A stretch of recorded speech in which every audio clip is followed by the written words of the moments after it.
How's it going? Welcome back to the channel. In this video I'm going to be showing you how to replace a single plank in the center of your hardwood floor without disturbing the rest of the floor. This video is brought to you and sponsored by Tools for Flooring and EJ Welch. Tools for Flooring is the #1 online shop for all of your flooring installation supplies and tools.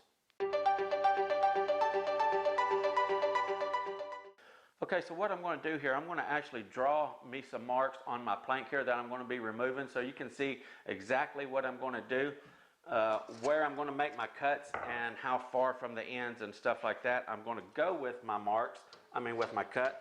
So I'm just going to take a straight edge down there and a black marker. That way you can see my plan nice and clearly on the board. So I'm just going to put me a mark starting maybe 3 or 4 inches from each end of the board. And then from corner, I'm going to go right next to the corner as close as I can get and come up to my point. And the same thing on this corner. I'm going to do the exact same thing to all 4 corners of the board, okay?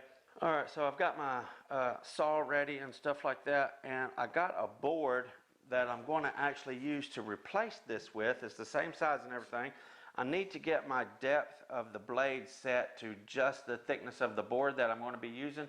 So I'm going to take the board and I'm going to set it upside down. Now I'm going to set it upside down on the board that I'm taking out so I don't mess any other board up. I'm going to use that as a gauge to see how far down I need to adjust my blade so that I only cut through the hardwood itself and not into my subfloor, okay? So I'm going to release my depth. And I'm going to set my saw down directly on the board all the way like that. And that is going to give me the perfect thickness that I need. As soon as my blade touches the floor, I'm actually going to lock it in position right there. And that's going to give me the perfect depth to cut my board out. Just a little bit. 3/8 of an inch is actually what it should be because that's how thick this floor is. Okay. Alright, so because we are in a finished house and we just happen to have a scratch that we are repairing, I do have dust collection and stuff like that hooked up. We always want to be respectful and mindful of the customer's house, so we definitely want to keep it as clean as possible. So I got this hooked up. I'm going to turn the vacuum on and start making our cuts.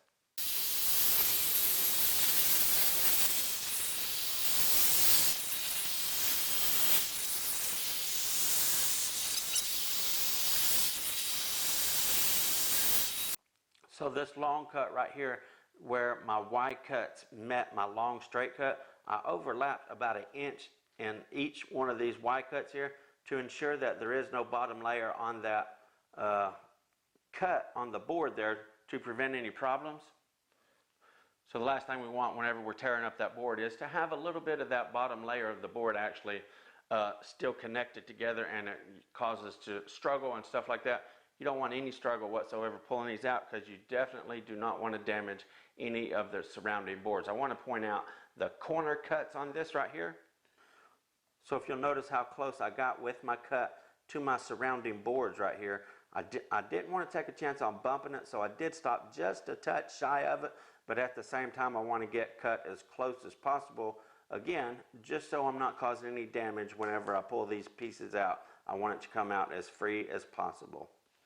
We got our cuts made and everything like that. Now I'm going to go ahead and take these boards out. I'm going to take a pry bar and just stick it right in the gap right there. Give it just a couple taps, that way it's in there good. And might take my utility knife as well and just to stick it under there and get it to hold up. You might want to use a flathead screwdriver or something for that besides a utility blade. That's just kind of what I got handy there. So I'm going to go ahead and work this on down. You can hear it. A little bit of crackling and see a little resistance in that. Let's look right here.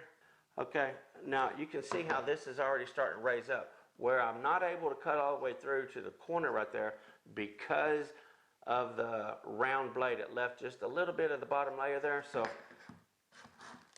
want to just be as gentle as possible doing this again so you don't damage your surrounding boards. Just kind of work it up there easily.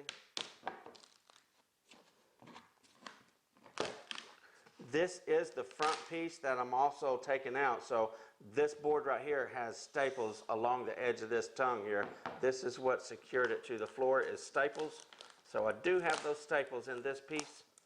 So it's going to be a little tougher to get out than the back piece. Okay, just giving a little wiggle to free up those staples. There we go. Okay, we got one piece out. Let's go ahead and go with the back piece now. This one should not be much of a problem. Again, I'm just getting my pry bar under it so I can get my fingers. And this is going to come out pretty easy because there's nothing really holding it except for the very little bit in the corners here where it didn't get cut all the way through. So again, I'm just going to fold it up. Nice and easy so I don't damage my boards around it. Pull it straight out. So I came up and out forward.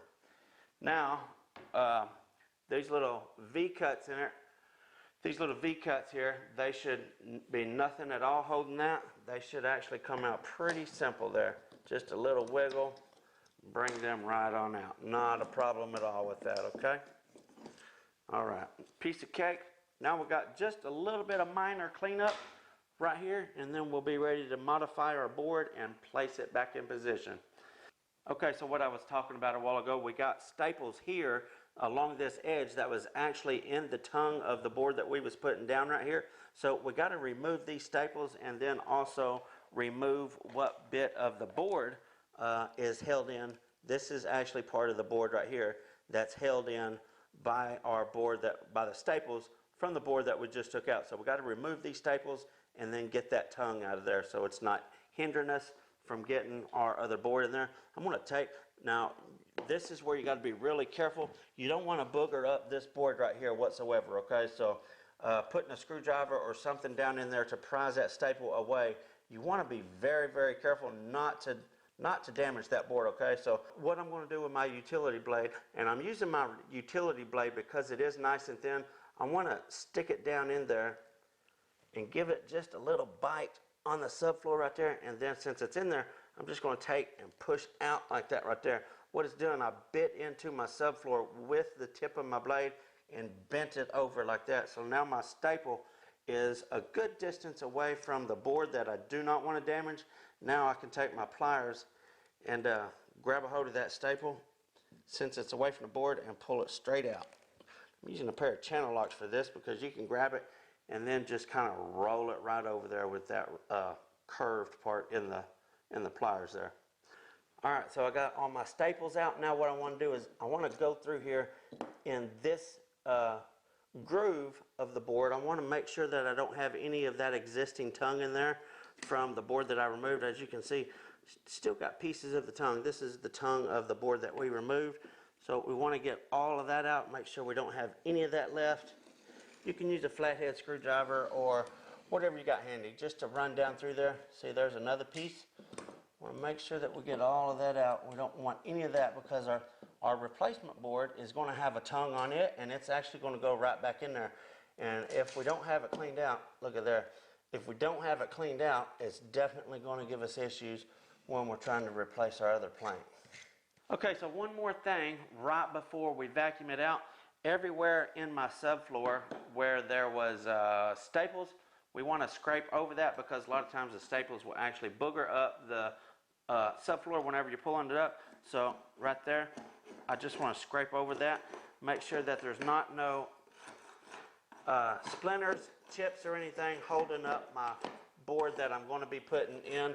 And by the way, usually on a typical install, there will be some kind of felt paper or a water barrier paper right here. In that case, I will take my utility knife and I will cut that paper out right real close all the way around the edge of this. That way it's not bothering me whatsoever. We do not want to leave that paper down because we're going to glue this board back in. We do not want it glued to tar paper or moisture barrier paper, okay? If we're using the flooring adhesive that has a moisture barrier in it, so there's no need for that paper to be in this section of the floor.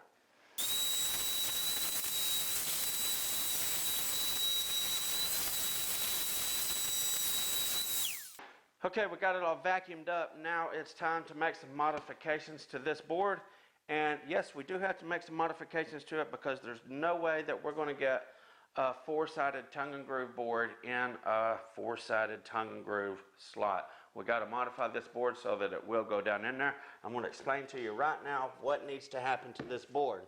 So right off the bat, this is the tongue that we dug out of here. This is a groove. Now when this tongue here is actually stapled to the floor, then this groove is fit into it. This tongue being stapled down is actually what secures this side of the board to the floor. This is not going to be stapled down, so this floor right here on this back side of this board has actually got movement in it.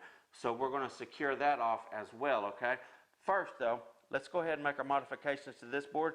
We're going to leave this tongue because we want to fit it right back in there, but we are going to have to remove the tongue on the short end of the board there, and also I'm going to just put a mark on this. The bottom part, so we got tongue here on this side of the board, so we have to remove the bottom part of this groove all the way down here. We don't want to move the top, by no means. We just want to remove this bottom part of the groove, and I'll give you an up-close picture of that here in just a second. We're going to remove that, and the same thing on this other end. We have a tongue on this board, so we have to remove the bottom part of the groove on this part of the board as well, okay? And I'll show you up close there so that'll make sense to you. And also this tongue right here. Pretty much the only side of the board that we're not going to mess with is this long tongue side right here that's going to fit right into there. All other three sides has got to be manipulated for this to work.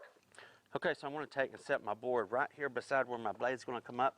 Then I'm just going to raise my blade up, and I'm going to kind of gauge it right there, looking at the bottom, again, the bottom of the groove right there. And I only want my saw blade to cut through that. So I'm going to stop right there with my blade height, and that's going to be perfect for that. So I want to cut this over this way into the board enough to where I reach the bottom of my gully right there in my tongue. I want it to cut all the way back there to the back of my groove, okay? So initially I'm going to be cutting the bottom part of that off. I'm going to go there, and then the depth up to this part right here. So I'm just going to take that off. So I'm going to slide my fence over just far enough to where it will reach the back of my gully. Okay, so I'm setting my saw blade, my fence up to where it's just going to, again, remove the bottom of my groove right there. Get it set, and then I'm going to lock it down and make my cut.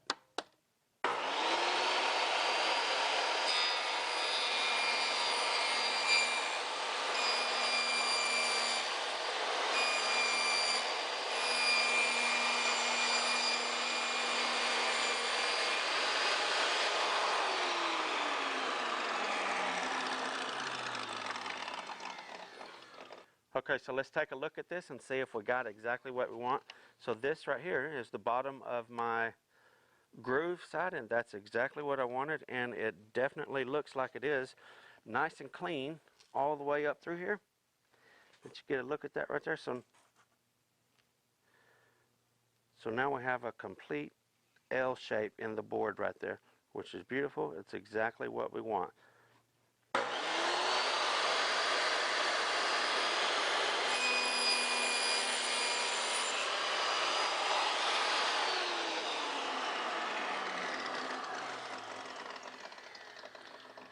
Okay, so we got the bottom of both of these grooves cut off now, so it should set down on top of the other tongue real nice.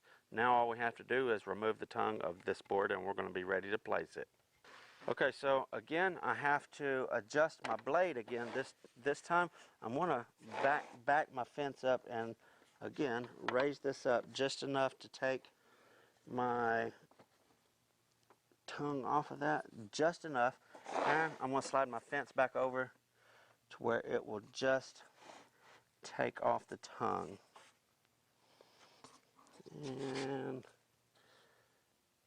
that looks pretty good right there. Let's go ahead and make this cut.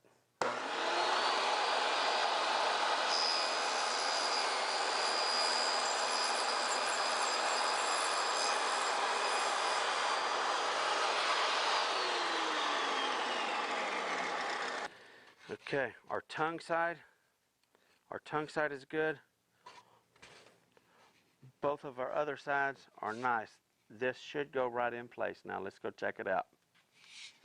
All right, so we're going to feed our tongue into that groove first. Make sure everything fits before we do anything. We want to dry fit this and make sure everything is going to fit nicely. Then if it does, we can pull it out, put some glue on the floor. First thing is just to put this right, we want to get our tongue right in there. And again, this is why we cleaned it out real nicely so we don't have problems. So I'm going to take my block here and just give it a little tap. Right there. Oh man, that is a beautiful fit right there, okay? I can tell that's going to fit, so I do not want to mash it all the way in there or else I'm going to have issues getting it out. That is going to be a nice fit. I'm really happy with that. Here, and on the back side. So I'm going to go ahead and pull this out, and then we'll spread some adhesive on the floor and insert it for the last time. Okay.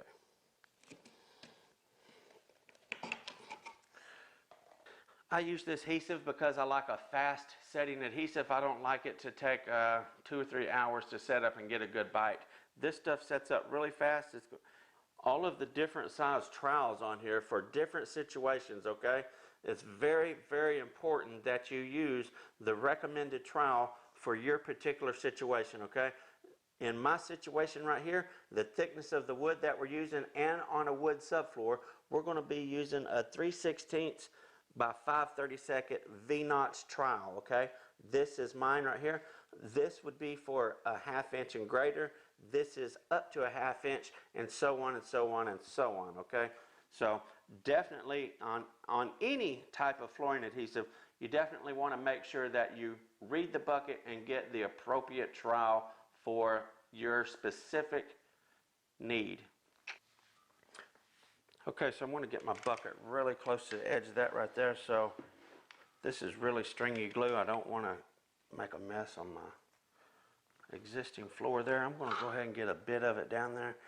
And what I was talking about earlier about it having a moisture barrier in it, it is extremely crucial that you get 100% coverage of your floor with this adhesive, okay? Don't have any void spots. You want to get all covered. And if you have a tiny bit of a bare spot there on the floor, it cannot be so great that whenever you put your board down in it, it's not going to smash and cover the floor, okay? It has to be nice and close. I'll have you take a close look at mine whenever I get done spreading so that you can see what it looks like.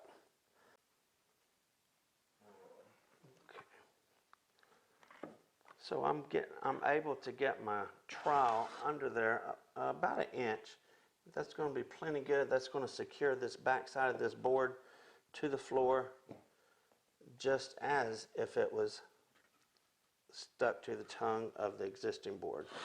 So that's going to be a really good substitute for the tongue there. Okay, I'm not able to get all the way to the corner, but we're going to be all right with that.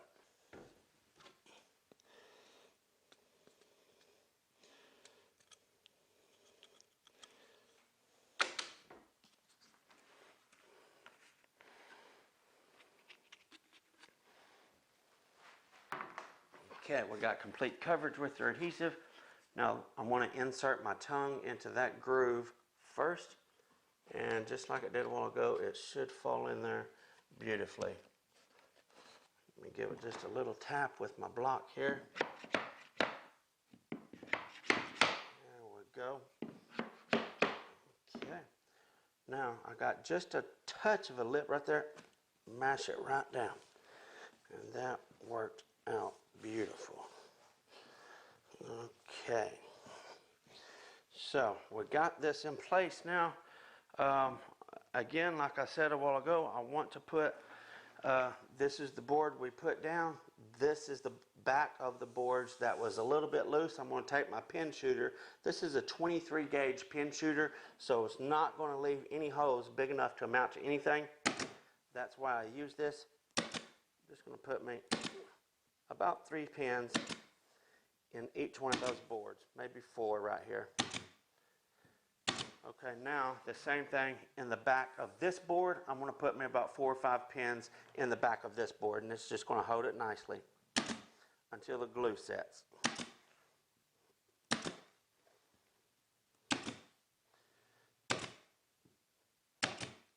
Okay, we got that done. I'm going to take and walk on that now. I'm going to step up and put my body weight on this particular board, so that it gets a good connection with the glue. The transfer from the floor to the board is really nice, and it's going to be done. Just giving it a nice little walk there. Should not hear any cracking, popping, or anything out of that board. This should be a permanent repair. You're not going to have any issues out of this ever. You can't even tell it was touched. The mark in the board that was running across the grain is over here cut out. Absolutely beautiful repair. If you do this, follow these steps, go to Tools for Flooring for your stuff, you're not going to have any issues out of your repair. I guarantee it. Thank you guys for tuning in. Until next time, FBSB's out.